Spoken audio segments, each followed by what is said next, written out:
कोणती आहे ती अब्रामाची संतती म्हणजे विश्वासणारे इस्रायल।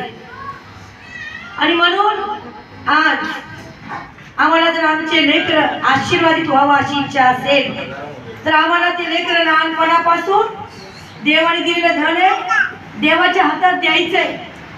ज्यावेळेस फलिस्ती लोक शास्त्रीयाचा 13वा अध्याय आपण पाहतो, फलिस्त्यांच्या हातात इस्रायल लोक होते, त्यावेळेस देवाने काय केलंय, मनोआ नावाच्या एका व्यक्तीची आठवण केलेली आहे आणि त्याची बायको वांज होती आणि तिला दूतांच्या द्वारे दर्शन देऊन देवाने देवदूतांच्या द्वारे तिला काय वाणी दिली, शास्त्रीयाचा 13वा अध्याय 5वं वचन, कारण तू गर्भवती होऊन तुला मुलगा होईल, त्याच्या डोक्याला वस्त्र लावू नको, कारण जन्मापासूनच तो मुलगा देवाचा नाझीर होईल आणि इस्रायला फलिस्त्यांच्या हातून सोडवायला तोच आरंभ करी।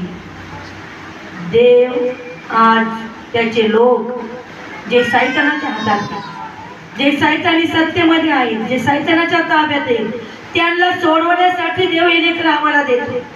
आम्हाला लेकरांवर गर्व अभिमान करायला देत नाही, तर देवाच्या उपयोगाचं पात्र ते बनले पाहिजे याच्यासाठी देव देतो। ती वांज होती आणि शेतात काम करत असताना दूताने तिला दर्शन दिलं आणि काय सांगितलं की तू गर्भवती राहणार आहे आणि तू काय कर, तुला मुलगा होईल आणि त्याच्या डोक्याला वस्त्र लावू नको, तो काय करणार आहे, जन्मापासून तो मुलगा देवाचा नाझीर होणार आहे।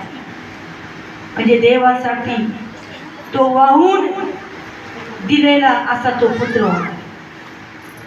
जोपर्यंत देवाने त्याला नाझीर ठेवले तोपर्यंत तो स्वतःला अशुद्ध करणार नाही।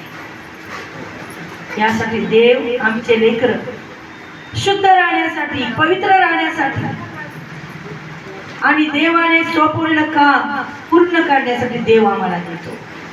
आणि मग ज्यावेळेस दूतांनी ते वाणी त्यांना दिली त्यावेळेस त्यांनी काय केले, पुन्हा ते देवदूत भेटल्यानंतर ते म्हटले की आम्हाला जे लेकरू देव देणार आहे त्या लेकराचं संगोपन आम्ही कसं करावं, त्या लेकराचा जीवितक्रम कसा असावा आणि त्या लेकरांनी देवासाठी काय करावं याबद्दल तुम्ही आम्हाला सांगा। आज देव आम्हाला लेकर देतो, पण आम्ही देवाला म्हणतो का, देवा हे लेकरं मला दिलंस, या लेकरांनी तुझ्यासाठी काय करावं, या लेकरांचं संगोपन आम्ही कसं करावं आणि कशा रीतीने याला वाढवावं।